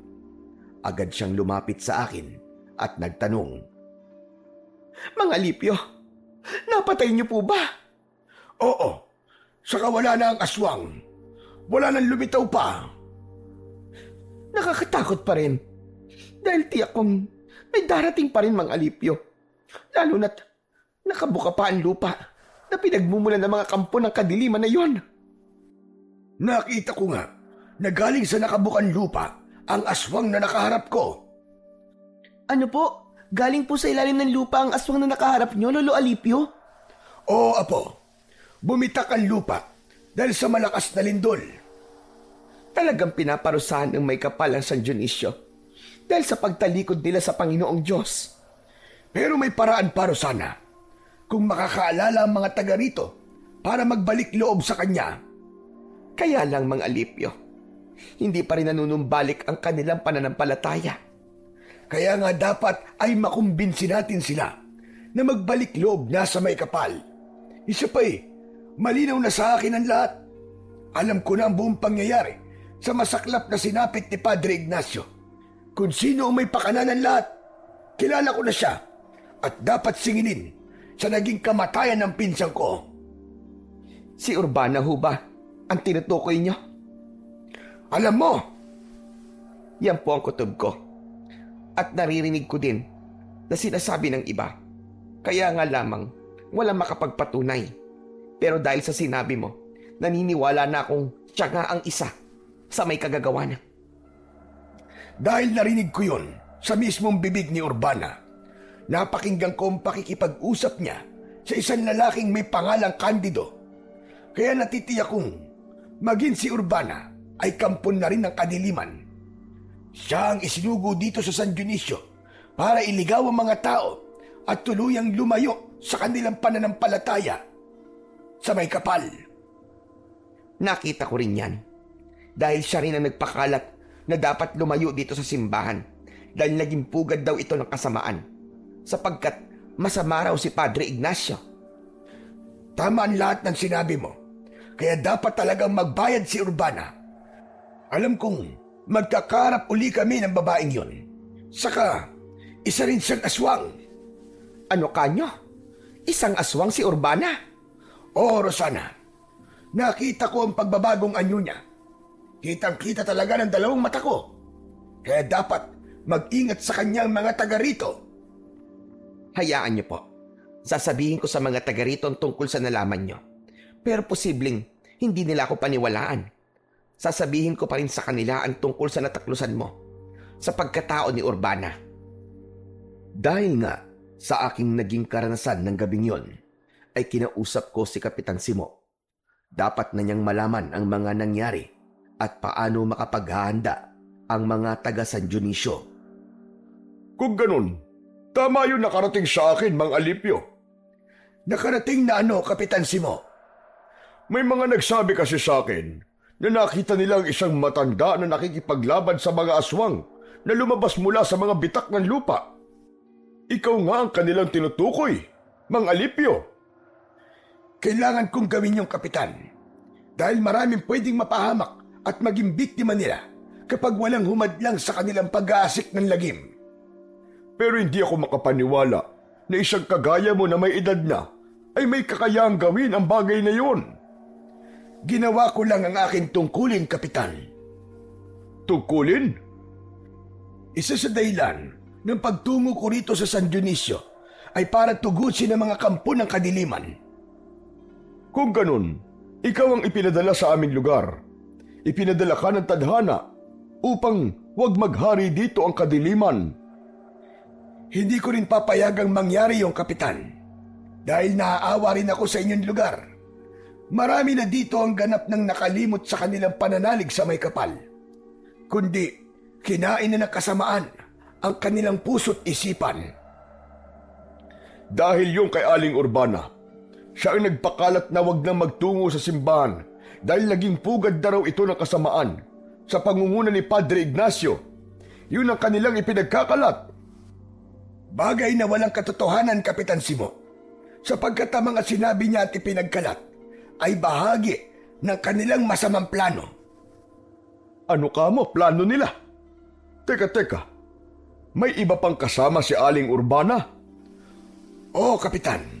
At ang nangyaring paglindol at pagbuka ng lupa, malamang kasama ito sa kanilang napagplanuhan. Kaya kailangan maging handa ang mga taga San Dionisio. Pagsapit ng dilim, ay hindi natin alam kung anong lagim ang maaaring mangyari. Kung ganun anong dapat naming gawin, Mang Alipio? Huwag lumabas ng bahay ang mga tao para hindi sila mapahamak. Gawin nila ang pagdarasal sa kanilang mga bahay. Yun ang dapat nilang gawin. Sige. Agad kong ipapaalam sa mga taga rito. Kung kailangan nilang lumabas, ay magdala sila ng asin o bawang na maaari nilang gamiting pangontra sa mga aswang. Pero sa kabila ng gagawing pag-iingat, isang bagay ang pinakamahalaga at huwag kalilimutan. Dahil pinakamalakas yung sandata. Yun ay ang panalangin nila sa may kapal. Matuto sila magbalik loob sa Panginoon at isuko ang lahat ng kanilang kasalanan. Alam kong sapat na ang mga sinabi ko kay Kapitan Simo para maintindihan niya ang ibig kong mangyari. Dahil kahit meron akong taglay na anting-anting para harapin ng mga aswang, ay hindi yun makakasapat kung walang suporta at tulong ng panalangin mula sa mga taga San Dionisio. Kaya nang maghapong lumipas, ay ikinagulat namin ni Lucas ang pagdating ng mga tao sa simbahan. Wala mang pari na nakatalaga roon, ay nagtungo pa rin ng mga tao sa simbahan ng San Dionisio. Lolo, may dumarating po na tao dito sa simbahan. Oo nga po, at nakakatuwa na unti-unti bumabalik na ang kanilang paniniwala sa Panginoong Diyos. Kailangan nilang tulong na may kapal, Lolo. Lalo na po sa nangyayari ngayon dito sa San Dionisio. Tama ka po. Hindi lingid sa kanila ang nangyayaring lagim, ang paglitaw ng mga aswang mula sa mga bitak ng lupa. Habang may mga taong nagpupunta sa simbahan, ay nakita ko ang pagdating ni Urbana sa lugar, malapit sa daan papasok sa simbahan. Kinakausap niya ang mga taong nakikita. Ano bang ginagawa niyo? Bakit kailangan pumasok pa kayo sa simbahan? Wala nang maitutulong sa inyo ang pagsisimba.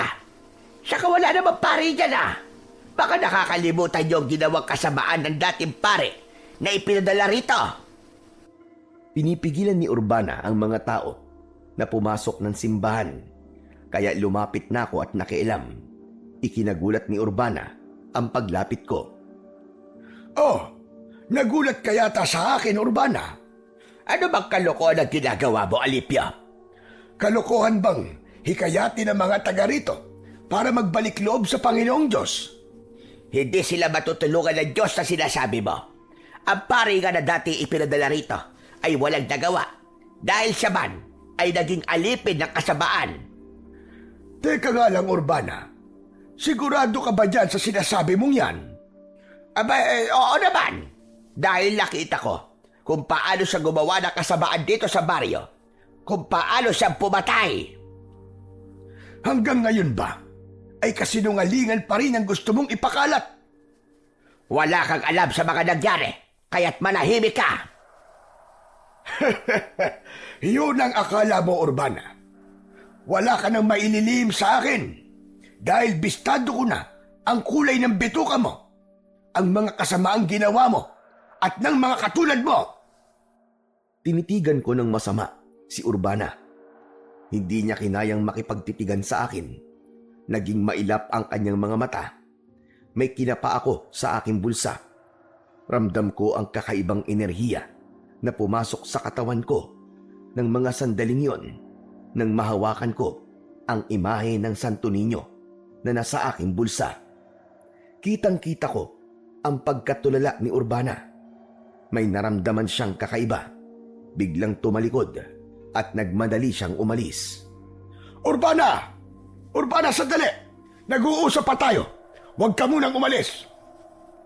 Hindi niya na ako pinansin. Pero kitang-kita ko kanina ang kakaiba niyang reaksyon. Natakot siya. Lolo Alipio, ano po nangyari kay Aling Urbana? Ayun, biglang umalis. Natakot siguro. Duwag din pala siya eh. Teka lang. Ano palang ginagawa mo rito sa labas? Sinundan ko po kayo. Halika na sa loob ng simbahan. Malapit nang kumagat ang dilim. Mas ligtas ka po kung mamamalagi ka sa loob. Lolo, nandiyan naman po kayo eh. Alam ko po na hindi niyo po ako pababayaan. Dahil sa pangyayaring yon, alam kong muling makikipagkita si Urbana kay Candido. Natitiyak na nilang merong humahadlang sa kanilang plano. Nang muling sumapit ang dilim, ay nakita kong dumating sa may simbahan si Kapitan Simo. May kailangan po ba kayo sa akin, Kapitan? Nasabihan ko na at nakausap ko na ang mga taga San Dionisio. Gagawin po ba nila ang sinabi ko? Meron pumapayag na gawin, subalit meron din na tuluyan ng nawalan ng pananalig sa may kapal. Sila ang mga napaniwala ni Urbana. Hindi natin sila mapipilit. Kaya nga lamang, hindi yun makakabuti sa kanila. Maaaring kapahamakan ang idudulot nun sa kanilang buhay. Si Urbana, nakita ko kanina, nagpupuyos sa galit, may kasamang lalaki. Dahil bistado na ang kanilang masamang plano. Mang Alipio, ngayon pa lang ay nagpapasalamat na ako sa inyo. Kapitan, magsisimula pa lang ang pakikipagtuos ko. Alam ko, Mang Alipio, pero naniniwala ako at nararamdaman kong mapagtatagumpayan mo ang lahat. Nasa panig ka ng kabutihan at liwanag. Kaya hindi kanya pababayaan. Isang ngiti lamang ang itinugon ko kay Kapitan Simo. Kahit papano ay nananalig siya na makakaya ko ang hamon na yon para harapin ang mga kampon ng kadiliman, ang matulungan ng San Dionisio upang hindi lumaganap ang kasamaan at kadiliman. Hanggang sa sumapit na uli ang gabi, naghanda na ako ng pagkain namin ni Lucas, pero napansin niya ang aking pagkabalisa. Lolo Alipio? Okay lang po ba kayo, Lo? May problema po ba? Ayos lang ako, Apo. Wala namang problema. Parang hindi po kasi, Lo eh. Kanina pa po kayo hindi mapalagay eh. Halika na, kumain na muna tayo. Lo, gusto niyo po bang samahan ko po kayo mamaya? Saan mo naman ako sasamahan? Alam ko pong may mahalaga kayong gagawin mamaya eh. Kaya nga maaga pa'y kumain na po tayo. Apo, hindi madali ang magiging lakad ko mamaya. Kaya nga po gusto ko po kayong tulungan, Lo. Hindi na, kaya ko na yon. Pero Lolo Alipio, gusto ko pong tulungan kayong hanapin ng mga aswang na nilitaw po sa bitak ng lupa. Huwag sanang maging matigas ang ulo mo, Lucas. Sige na, Apo, kumain na tayo. At mamaya maaga ka magpapahinga. Ramdam ni Lucas ang pagtaas ng boses ko. Ibig lang sabihin nun ay maigpit ang pagbabawal ko sa kanya para wag dalan siyang makialam pa. Isa pa, hindi isang paglalaro ang gagawin ko. Saka para lamang yon sa kagaya kong naatangan para maging manunugis. Tapos na kami maghapunan ng apo ko. Inilatag na ni Lucas ang kanyang magiging tulugan. Samantalang ako ay nag-aabang sa maaaring mangyari sa gabing yon. Maya-maya ay nakarinig ako ng alulong ng mga aso at ingay ng mga ibong panggabi. Biglang nawala ang mga ingay ng hayop na sinundan yon ng pagyanig. Minsan pa ay nagkaroon ng lindol. Lolo Alipio, may lindol na naman po. Oh, biglang huminto. Saglit lang. Ano ba yan? Bakit lagi na lang pong may lindol? Sa nangyaring pagyanig ng lupa ay may kabakong naramdaman. May kutob akong may ibang nais ipahiwatig ang bagong pagyanig na yon. Dahil nga may mga bitak na ang lupa dahil sa nakalipas na lindol. Malamang mas lumaki pa ang mga bitak na dadaanan ng mga aswang. Ang mga kampo ng dilim na namamahay mula sa ilalim ng lupa. Tumayo na ako sa aking pagkakaupo para lumabas na ng simbahan. Tiniyak kong nasa bulsa ng pantalong ko ang imahe ng Santo Niño na gawa sa apitong. Ang kampila naman ay kinuha ko na rin sa loob ng bag. Lolo Alipio, lalabas na po kayo? Oo, Apo. Sasalubungin ko na sila. Ang mga aswang po ba? Oo. Natitiyak kung lalabas na sila mula sa mga bitak ng lupa. Mag-aasik na sila ng lagim at mamiminsala sa mga taga rito. Pero Lolo Alipio, Huwag mo nang ituloy ang sasabihin mo. Alam ko na yan. Hindi ba sinabi ko sa'yo? Hindi ka maaaring sumama sa lakad kong ito, Apo. Mas mainam kung nandito ka para na rin sa iyong kaligtasan. Ang tanging maitutulong mo ay taimtim na magdasal. Hindi na sumagot ang apo kong si Lucas sa mga sinabi ko. Mahilig siyang mga tuwiran pero mas pinili niyang manahimik na lamang. Lumakad na ako papalabas ng simbahan. Gaya ng aking inaasahan, may mga aswang na kagad na sumalubong sa akin. Tama ang kutob ko. Nagsimula ng lumabas mula sa mga bitak ng lupa ang mga kampon ng kadiliman. Sa naging paglitaw ng mga aswang, ay may kakaiba silang ginagawa sa mga taong makikita nila at aabutan sa labas. Hinahatak sila ng mga aswang at dinadala sa bitak patungo sa ilalim ng lupa.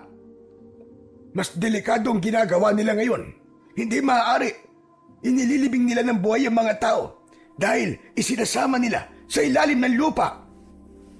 Kaya muli, gamit ang aking sandatang kampilan, ay hinarap ko ang mga aswang.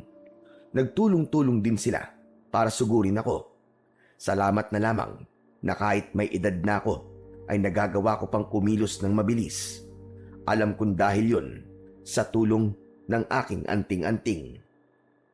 Habang nakikipaglaban ako sa mga aswang, ay nakita kong biglang dumating ang dalawang nilalang na may kinalaman sa kasamaang nangyayari sa San Dionisio.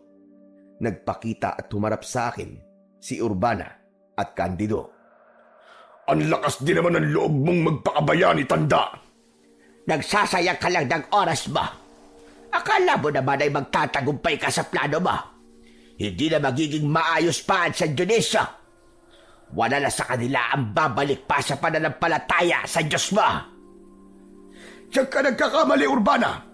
Dahil kahit kailan, ay hindi yun mawawala sa puso ng mga taga rito. Nilason mo lang ang isipan nila. Kaya nawalan sila ng tiwala at pananalig sa Diyos na makapangyarihan sa lahat. Siya naman dapat magyari. Dahil yun ang nais ng kinikilala kong Panginoon.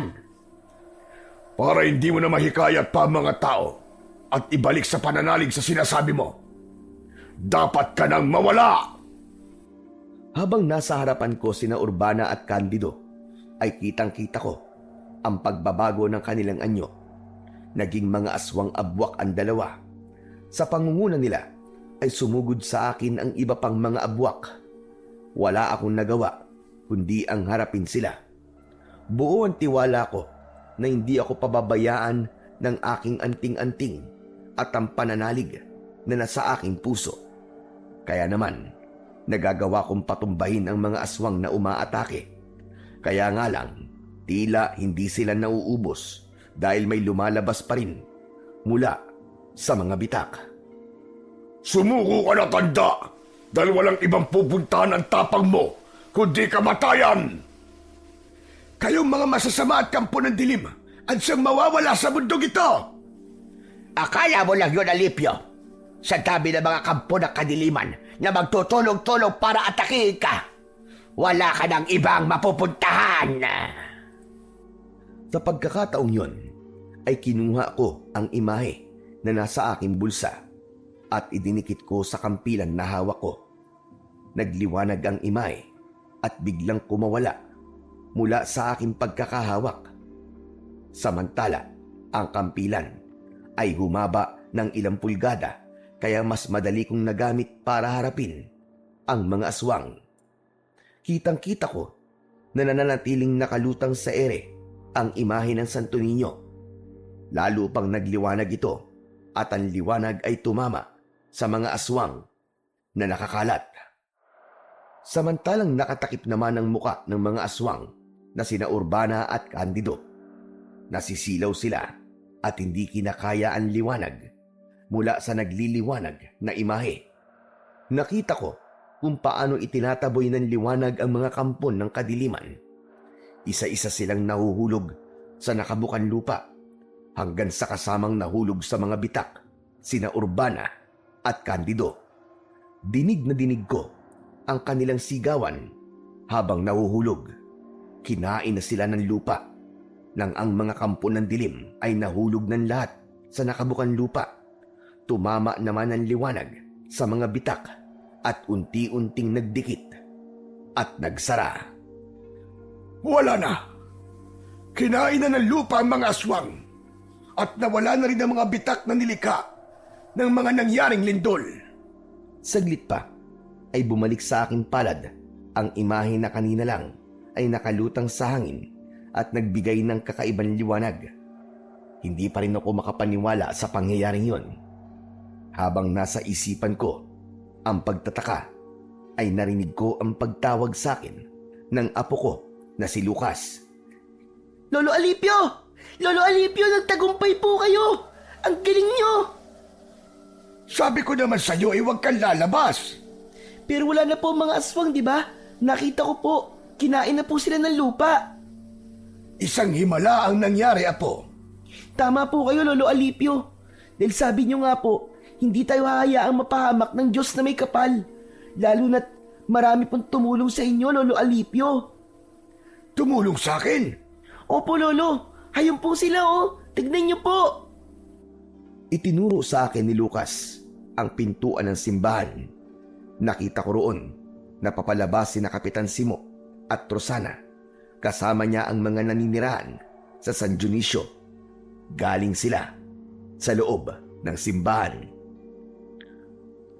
Nung lumabas po kayo kanina, Lolo, nakita ko naman po ang pagdating ng mga tao. Papunta po sa loob ng simbahan. Gaya ng bilin mo, Mang Alipio, hinikayat ko mga tao para manalangin at manumbalik sa kanilang pananampalataya sa Diyos na may kapal. Kaya nagtipon-tipon kami dito sa loob ng simbahan para manalangin at humingi ng tulong sa Panginoong Diyos. Habang papunta kami sa simbahan, ay walang aswang na umatake sa amin dahil may baon kaming mga pangontra. Hindi ako makapaniwala sa mga nangyari. Tama ang aking naging desisyon dahil muling nanariwa ang pananampalataya at natutong magbalik loob sa Diyos ang mga taga San Dionisio. Sapagkat yun lamang ang tanging sandata laban sa kasamaan. Walang hindi magagawa ang tunay na paniniwala at pananalig sa Diyos na lumikha. Yun ang naitulong ko sa mga taga San Dionisio, ang maibalik ang nawala nilang pananampalataya. Kasama na rin doon ang pagkakaroon ng katarungan sa naging kamatayan ng pinsan ko na si Padre Ignacio.